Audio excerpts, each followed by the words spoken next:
मणिपुर के कई जिलों की सीमा म्यांमार से लगती है। इनमें कई जिले हिंसा प्रभावित हैं। मणिपुर में भारत म्यांमार सीमा 398 किलोमीटर लंबी है। इसमें से महज 10 किलोमीटर पर बाड़ लगाया गया है। पहाड़ी इलाका होने की वजह से कई बार म्यांमार में छिपे उग्रवादी हमलों को अंजाम देकर सीमा के उस पार भाग जाते हैं। उनकी नकेल कसने के लिए भारत ने क्या किया है, अपनी अगली रिपोर्ट के जरिए आपको दिखाते हैं।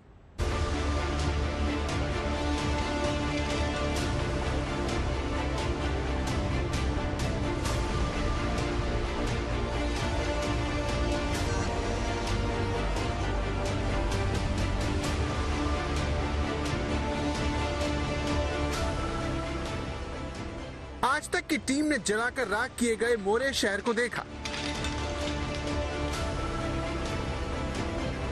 दूसरी तरफ कुकी समुदाय को मोरे जाने वाली सड़क को जाम कर प्रदर्शन करते भी देखा।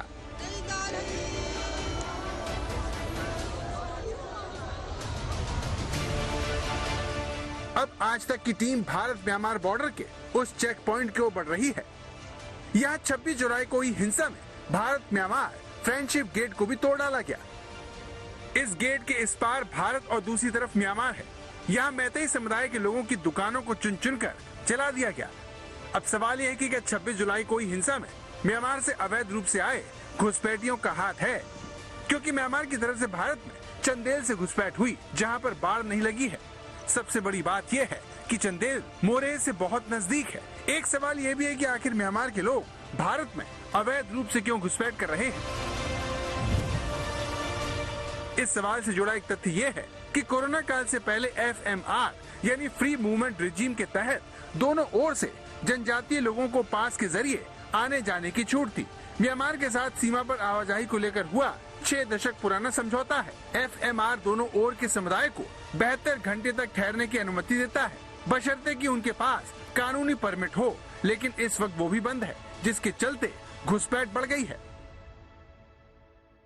फ्री मूवमेंट रिजीम के तहत जो लोग मणिपुर के हैं वो 16 किलोमीटर म्यांमार तक जा सकते हैं। इसके साथ ही जो म्यांमार के लोग हैं वो 16 किलोमीटर मणिपुर तक आ सकते हैं। इसमें कई लोग यहाँ अंदर आने के बाद रुक जाया करते थे। इस तरीके की जानकारी पुलिस प्रशासन के पास मौजूद थी और यहाँ पर आधार कार्ड बनवा करके वो रुक जाया करते थे। लेकिन अभी काफी दिनों से, जब से कोरोना चल रहा है, उस दौरान से यहाँ पर फ्री मूवमेंट रिजीम नहीं हो रहा है। इसलिए इलीगल तरीके से बहुत सारे लोग घुसपैठ कर जा रहे हैं इस पूरे इलाके से।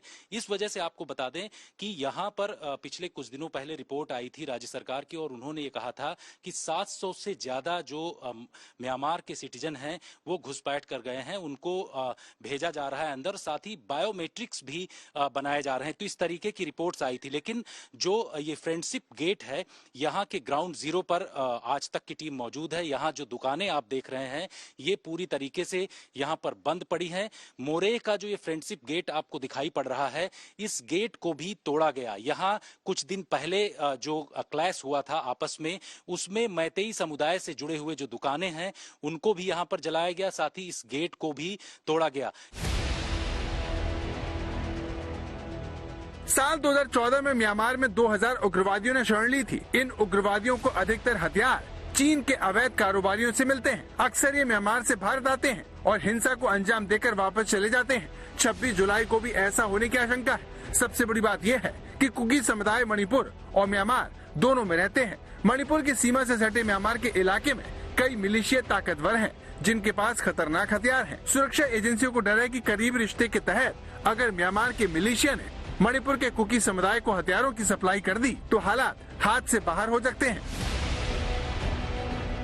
इसीलिए आज तक ने देखा कि असम राइफल्स के जवानों की सबसे बड़ी कोशिश इस घुसपैठ को रोकने की है। मणिपुर एक बॉर्डर स्टेट है। इस वजह से लगातार ये मांग की जा रही है कि मणिपुर से जो म्यांमार का बॉर्डर जुड़ता है यहाँ पर फेंसिंग लगनी चाहिए। फेंसिंग का 10 किलोमीटर का काम लगभग पूरा हो चुका है। बाकी का 80 किलोमीटर का प्रपोजल भी केंद्रीय गृह मंत्रालय की तरफ से दिया जा चुका है। मणिपुर के जिस तरीके के हालात बने हुए हैं, ऐसे में कहा जा रहा है कि जो म्यांमार के नागरिक हैं वो यहाँ से घुसपैठ करते हैं और घुसपैठ करने के बाद इस पूरे इलाके में आकर के बस फंस जाते हैं।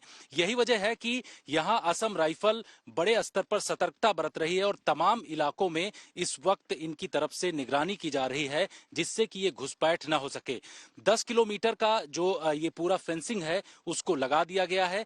बाकी का जो 398 किलोमीटर पूरा मणिपुर में म्यांमार का जो बॉर्डर जुड़ता है, उस 398 किलोमीटर को लेकर के लगातार केंद्रीय जो सरकार है, केंद्रीय मंत्रालय की तरफ से, गृह मंत्रालय की तरफ से इस पर कदम बढ़ाया जा रहा है। आपको बता दें कि आने वाले दिनों में तमाम जगहों पर ऐसे ही फेंसिंग लगा दिया जाएगा, जिससे कि इलीगल घुसपैठ जो हो रही है उस घुसपैठ को रोका जा सके।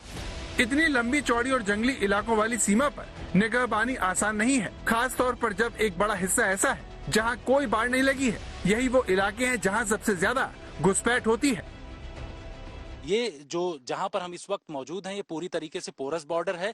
यहाँ डिमार्केशन भी नहीं है और ये जो बाईं तरफ का जो हिस्सा है, ये हिस्सा पूरा म्यांमार की तरफ है और जो सामने का हिस्सा है वो भारत की तरफ है। तो इस पूरे इलाके में अब आगे आने वाले दिनों में बॉर्डर पर फेंसिंग लगाने का काम किया जा रहा है। लेकिन अभी की जो स्थिति है कि इलीगल माइग्रेंट्स अगर इसके अंदर घुस जाते हैं तो वो बाहर नहीं जाते हैं। इस वजह से केंद्र सरकार की तरफ से कहा गया है कि बायोमेट्रिक्स लिया जाए और बायोमेट्रिक्स लेकर के यहां पर जो लोग आ जाते हैं उनकी पहचान की जाए और उसके बाद इनको म्यांमार वापस भेज दिया जाए। तो इस तरीके के काम लगातार किए जा रहे हैं।